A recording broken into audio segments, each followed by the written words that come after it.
గతంలో లేదు కానీ నేను ముఖ్యమంత్రిగా బాధ్యతలు చేపట్టిన తర్వాత వారానికి ఒకరో ఇద్దరో కలుస్తూ ఉంటారు. నాకు రాజకీయ అంశాలు ప్రస్తావించిన తర్వాత కాస్త మనం చనువుగా మాట్లాడంగానే నేను నీకు డాక్టర్ కేవీపీ రామచంద్రరావు గారిని అయిపోతానని చెప్తా ఉంటారు. అంటే అని నేను అడిగితే ఇక నువ్వేం పని చేయాల్సిన పని లేదు, అన్నీ నేనే చూసుకుంటాను అంటే నేను నవ్వి చెప్తా, షర్మిల గారిని వేదిక మీదకి రావాల్సిందిగా నేనే స్వాగతిస్తున్నా.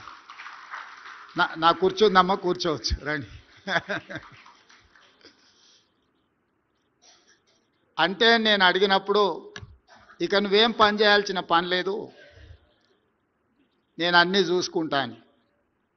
నేను నవ్వి చెప్తా ఉంటాను,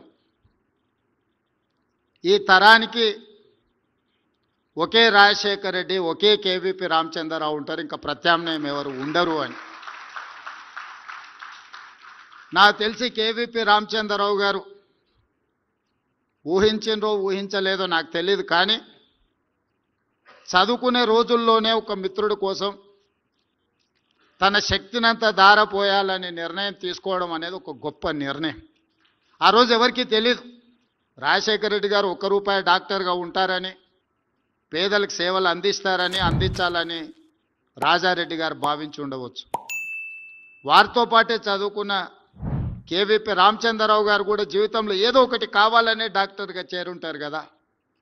కానీ వారు రాజశేఖర రెడ్డి ఏదైనా అది నేనైనట్టుగానే భావించి ఆ రోజు నుంచి మొదటిసారి శాసనసభ్యుడిగా ఎన్నికైన వైఎస్ రాజశేఖర రెడ్డి గారు మొదటిసారి మంత్రిగా కూడా బాధ్యతలు చేపట్టింది.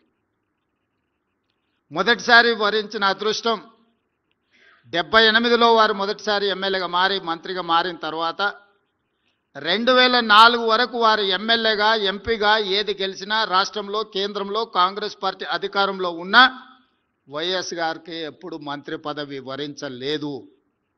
ఎన్నో కష్టాలను, ఒడిదుడుకులను సొంత పార్టీలో, సొంత ప్రభుత్వంలో ఎదుర్కొన్న ఆ కష్టాలలో కేవీపీ రామచంద్రరావు గారు వైఎస్ఆర్ గారిని వదిలిపోలే, తోడుగా నిటారుగా నిలబడ్డాడు. రాజశేఖర రెడ్డి గారి చాలా సమస్యల్ని తానే తీసుకొని జరిగిన తప్పిదాలకు తన ఖాతాలో రాసుకొని మంచి పనులు జరిగితే అది డాక్టర్ గారు చేసిండ్రు, మీకు సహాయం అందించిండ్రు అని చెబుతూ 2004 ముఖ్యమంత్రి అయిన తర్వాతనే వైఎస్ఆర్ గారికి డాక్టర్ కేవీపీ రామచంద్రరావు అనే అత్యంత సన్నిహిత మిత్రుడు ఉన్నాడని సమాజానికి అంతా తెలిసింది.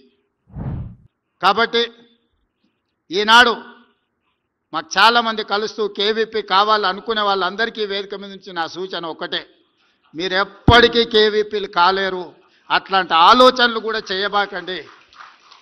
ఒక కేవీపీ కావాలంటే సర్వం త్యాగం చేయగలిగిన త్యాగ గుణం ఉండాలి, అన్ని సమస్యల్ని ఎదుర్కొని నిలబడగలిగిన శక్తి ఉండాలి.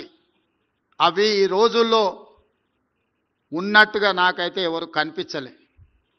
మొదటి వారం లోపలికి రానిస్తే రెండో వారంలో మనం కాసేపు అలా జరిగి ఇలా పోతే ఆ కుర్చీల్లో కూర్చొని నేను నడుపుతాలే అనే వాళ్ళు ఉన్నారు. ఎందుకంటే నేను అనుభవంతో ఇవన్నీ చెప్తున్నా.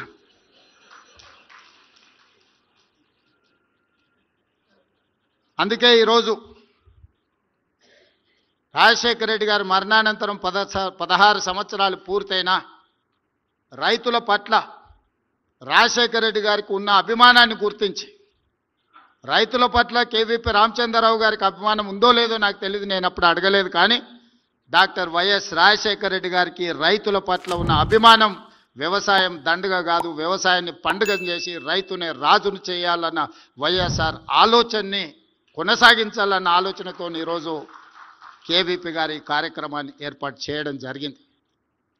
ఈరోజు